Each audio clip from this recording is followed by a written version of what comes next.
Hello again. Thank you very much for joining me here on Movie Ninja. And tonight I am talking about the final two episodes of Guillermo del Toro's Cabinet of Curiosities.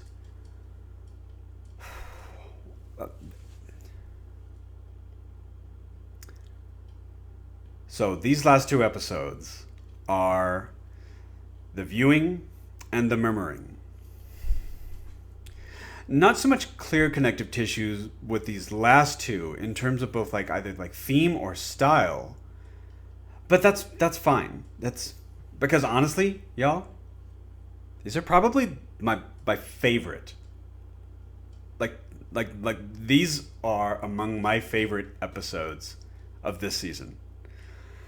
Now the viewing, I must give a warning.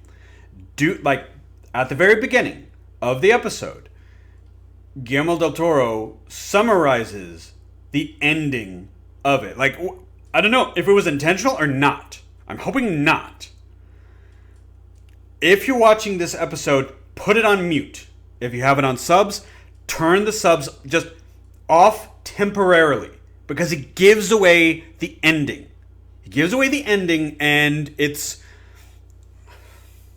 annoying. Because, when you watch the episode, it's okay, so when is it getting to that part that Guillermo was talking about? Don't. Once again, when you watch this episode, turn off, his introduction. Because with all of these episodes, there's a small introduction by Guillermo.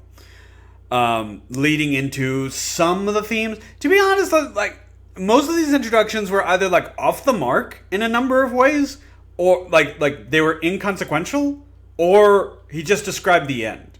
But a few of these were just kind of oh, okay. I mean, that's not really... It doesn't really compromise things too much.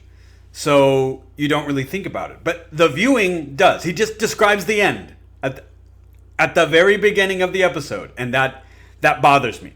I didn't like that. Okay? There's being coy or being slightly mysterious about oh, okay, it's sometimes you better be careful what you buy because you'd be getting more than you bargained for, with Lot 36 or something like that. Oh, okay. I mean, that's still somewhat vague. At the beginning of the viewing, though, he just tells you what happens at the end. And that's it. Once again, okay, I'm going to reveal a little bit of bias on my part. I love the movies of Panos Cosmatos. I do. They're meditative. They're brutal. They're just a different breed altogether of modern horror, and that is what he brings to his entry in this anthology. The viewing is about a gathering of exceptional people to the residence of easily a polydecabillionaire, maybe trillionaire, to just spend the evening with this enigmatic host and view an extraordinary possession. Okay. And because I do not want to repeat the mistakes of Guillermo del Toro, please, it's a bit of a slow burn. I will say this, but you have to understand, Panos Cosmatos is very deliberate. He's very meditative, and just his need for stunning visual is paramount. If nothing else, his stories are so visually enchanting that Just stick with the ride, okay? Just stick with the ride. It is not your typical horror to where it's everything is up front for you, because there is the promise of horror, and that's just the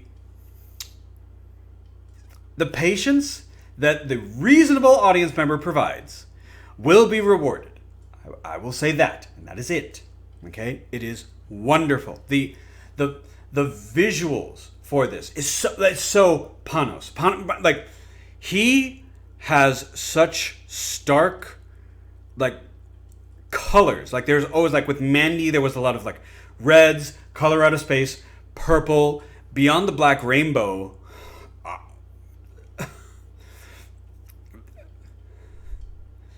Just, just stick with it. Just stick with it.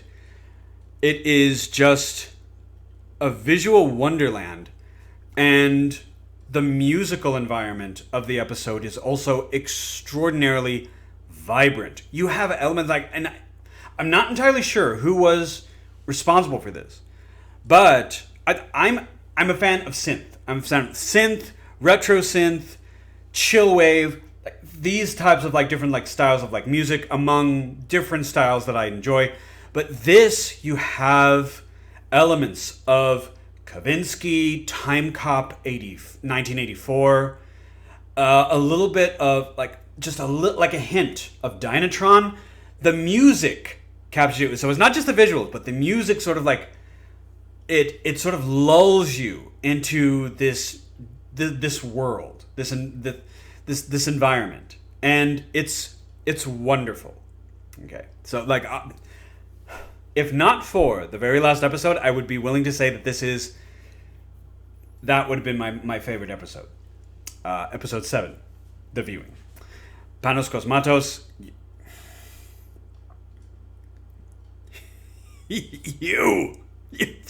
you are amazing, and I am so glad you had an entry in this series. Now, okay, so to it, The Murmuring.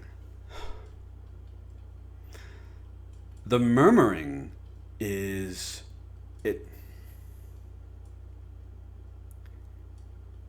is one of the best examples of a old-fashioned ghost story they've seen like in recent viewing for like several years, to be honest. It stars Essie Davis.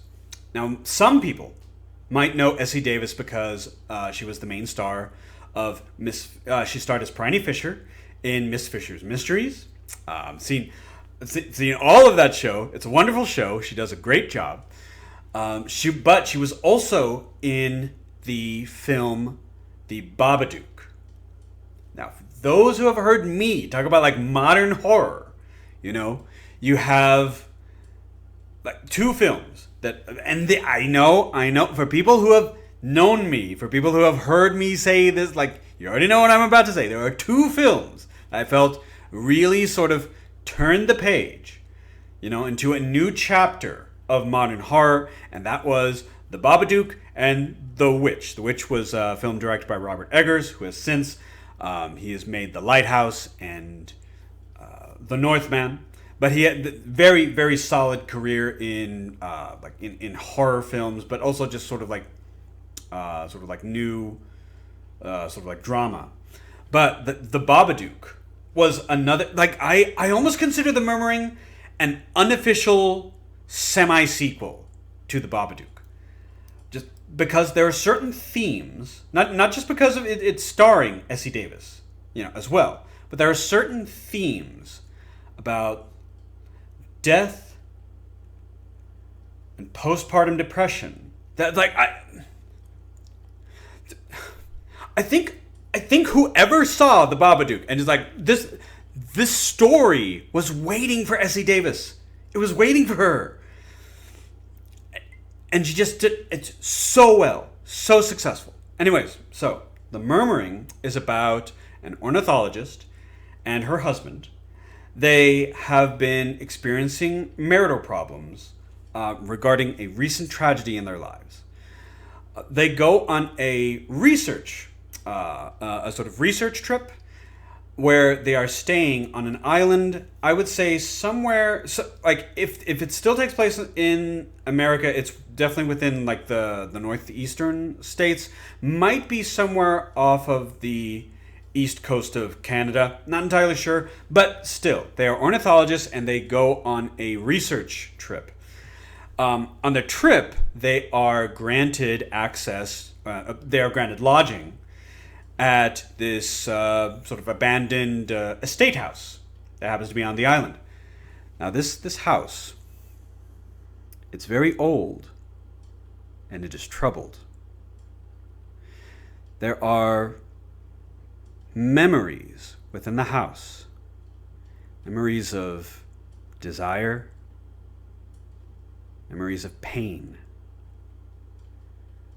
and unbelievable regret.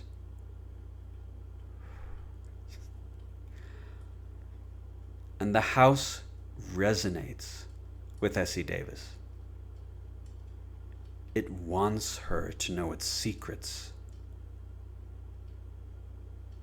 It wants her to be a part of its history. It calls out to her. It calls out to her pain.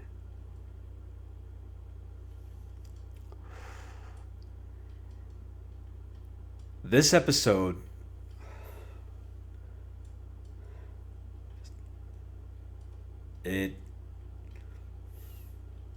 storytelling is successful when it reaches its audience. Throughout the Cabinet of Curiosities, there were times where that is successful because all of these things tie into certain aspects of horror. This one, I feel, was the most grounded. And as I've mentioned before, it's the most representative of a traditional ghost story. The ghost story, where almost the primordial aspect of all horror stories is like the ghost story. And this one was done just so... It was superb. It was wonderful. And I was scared. I was scared, and I felt so... It got an emotional reaction from me because of what Essie Davis's character had been through and what this experience of being in this house was doing to her. So like when you have that connection with the character, something that is like that strong, the narrative is that strong that it leaves an impact on its audience. And so I'm very secure in saying The Murmuring was my favorite episode of this 8-episode series. So if you have stayed with it from episode 1 to episode 8, I think you'll be satisfied. It does get better.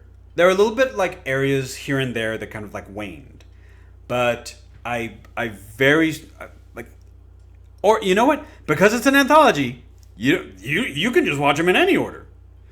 So I would say that, but if you are watching this series, The Cabinet of Curiosities, if you're watching this series, please fit in The Murmuring into your viewing, because I mean, you might watch all 8 episodes, you might watch a few. If you only watch certain episodes, I would highly suggest The Murmuring. So, but what do you guys think? Have you seen The Murmuring? What were your thoughts about it? Please let me know in the comment section down below, or like the viewing The Murmuring. What were your thoughts? So thank you very much for joining me, for this 8-episode review and recap. And once again, happy Halloween 2022. So thank you very much for joining me, Movie Ninja, for this. And I hope you have a great rest of your day. Enjoy your treats, beware of tricks. And again, happy Halloween.